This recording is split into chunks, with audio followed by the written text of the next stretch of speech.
let's just be real. People are tired of church. So coming up in our second part of this series, we're looking at if what we call church today actually looks like what the scriptures describe. And we get deep, y'all. Let's get into the word.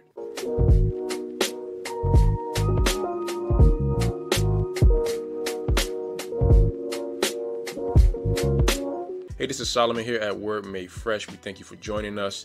And if you're looking for a community of believers who are sharpening one another, encouraging one another, and simply giving some practical help from the Word so that we can actually live out our faith, then you're in the right place. And we invite you to subscribe. And for our current community, we want to say welcome back. Thank you so much for joining us once again. And with all that being said, let's get right into it. So the goal here is to look at the description of the assembly and then that dynamic that's created within the assembly. And to do so, we're going to look at Acts 2:44, and it reads, "And all those who believed were together and had all in common." The LSV reads, "And all those believing were at the same place and had all things common." So what we're seeing here is that their togetherness wasn't just a spiritual unity. There was a physical unity and togetherness as well. And within that physical gathering, we're going to see in verses 42 through 47, we're not going to read it. I'm just going to summarize it, but we're going to see all these things that took place, beginning with them being steadfast in the apostles' doctrine, meaning that there was teaching of doctrines that went on there, but their teachings were done so well that they were unified in their doctrinal beliefs. It says that there was fellowship, and that word fellowship doesn't mean, Christian party. That word fellowship actually means partnership or participants. They were not organized like a business, but they were run more like a community that partnered in a joint venture, but also participated in other aspects of life, not just coming together for worship and service. The word says that they broke bread. The word says that they prayed together. It says that they were praising Elohim. It says all these things took place, and the word says they had all things common, which we're going to find out that means that they sold their possessions and their goods so that they can meet the needs of everybody else within that assembly. There was so much unselfishness there. Why? Their number one goal was the same. The number one goal was to be a witness of the resurrection of Yahusha. It was to see souls saved. It was to further the kingdom of the Most High. That was everybody's number one goal. And because that was everybody's number one goal, they understood, hey, if my brother or sister is, weak or they're poor, or they don't have what they need, then we can't accomplish the goal like we need to. And so I got to sell some stuff so that they can have what they need. And so all these things took place when they came and gathered themselves together physically. But what I really want to hone in on is in verse number 46, and the word reads this: "Also continuing daily with one accord in the temple, also breaking bread at every house, they were partaking of food in gladness and simplicity of heart." The word says that they did this type of gathering every single day, meaning whether it was in the temple, which is a building, or whether it was in someone's house. They were fellowshipping, they were praying, they were breaking bread, they were doing all these things on a daily basis. And I know what you may be thinking, coming together every single day? Well, yeah, that's what they did. And we have to understand that this word ecclesia, which means assembly, it wasn't the only type of assembly that existed. And what I mean by that is found in Acts chapter 19, verse 39, and I'll read it.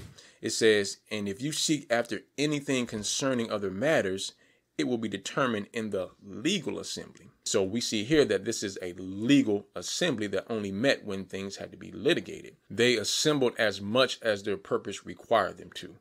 When we look at the assembly of Yahusha, they also assembled as much as their purpose required them to. And their purpose wasn't just a weekly purpose. Their purpose was a daily purpose of being a witness of the resurrection of Yahusha, of seeing souls saved, of walking in the path of Yahusha, of bringing in the kingdom of Elohim. That was a daily purpose, and therefore they met daily. And because they had daily business and meeting daily, then Acts 2:47 helps us to understand that they accomplished their daily business. And that's why it says that each and every day souls were being saved and added to that assembly. So why don't we assemble like that anymore? Why don't we get together every single day? But the reality is there are some cultural norms that have been pushed through that have resulted in us assembling as much as we like to, just not being practical.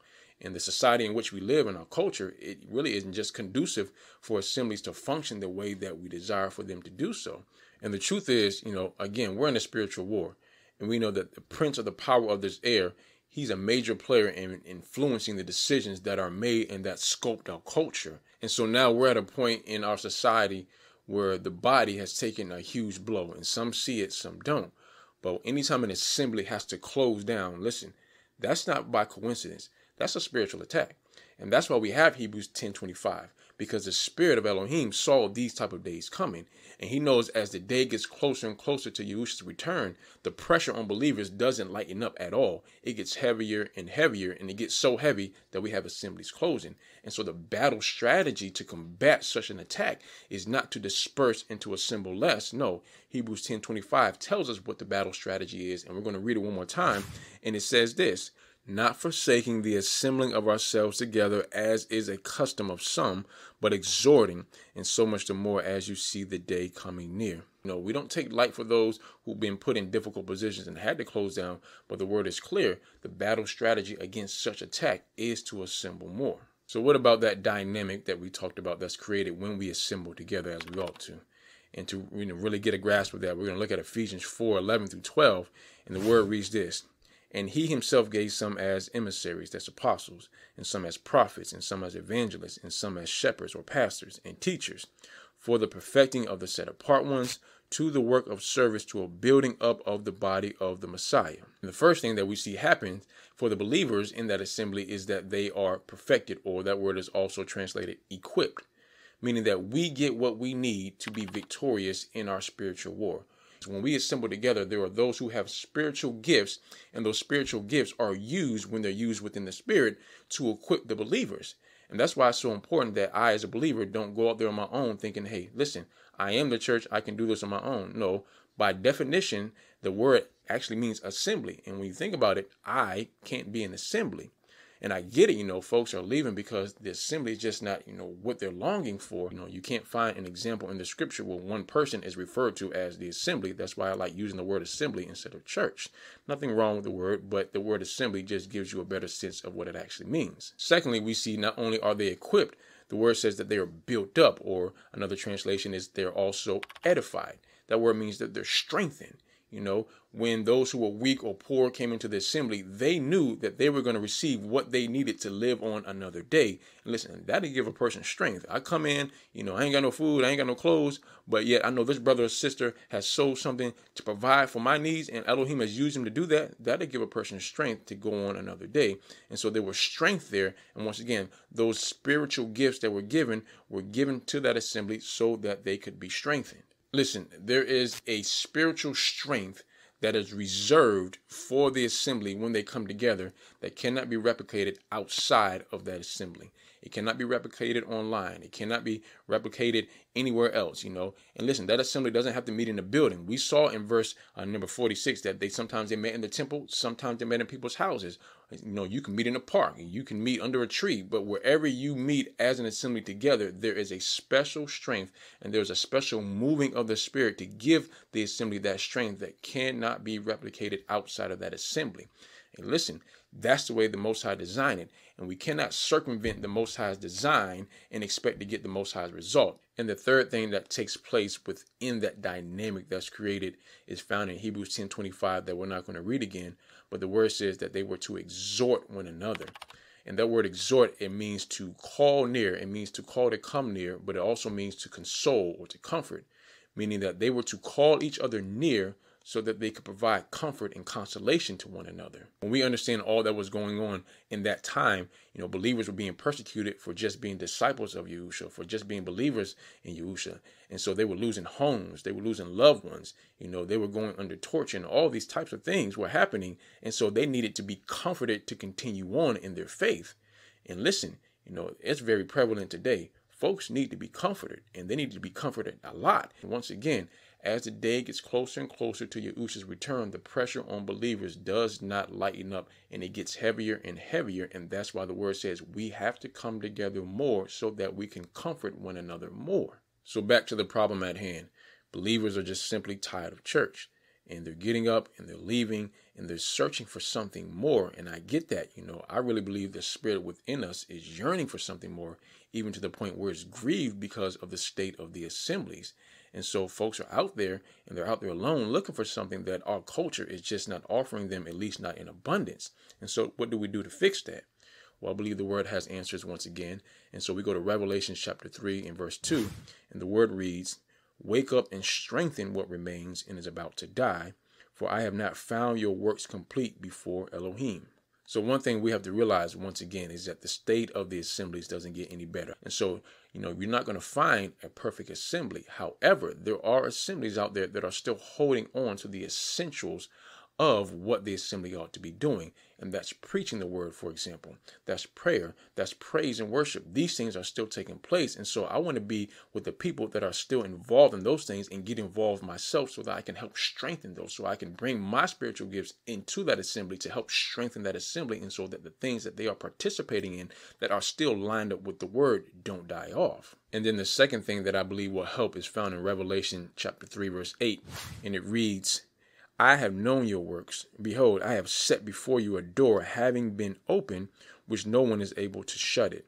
Because you have little power, and yet have kept my word, and have not denied my name. This was written to the assembly at Philadelphia, and the word says that they had little power. Now, this power wasn't a spiritual power. This was a little in physical power. And maybe because they had little resources, maybe because they were little in numbers, but the word clearly says that they had little power, little strength. And one thing that is clear in the scriptures is this, that no matter the age, no matter the circumstances, the Most High always has a remnant.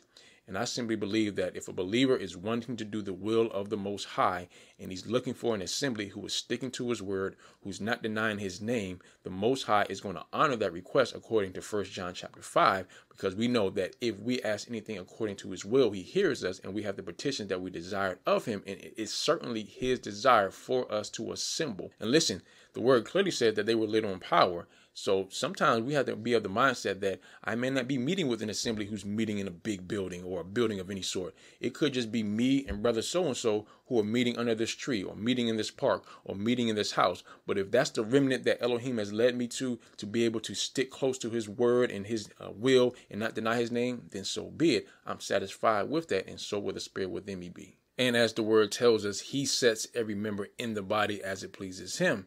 So whatever assembly I decide to be a part of, that community and that family is going to have all the spiritual gifts that it needs so that it functions as a body.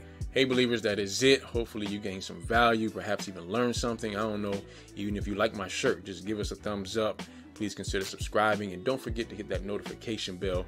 And then you got to actually hit all after you hit the notification bell so that you actually get the notifications as we look into releasing more videos on this topic, specifically looking at what do I look for when I'm searching for an assembly. And so we definitely want you to be a part of that. And we appreciate you. And until next time, don't forget to learn the word, live the word, and share the word.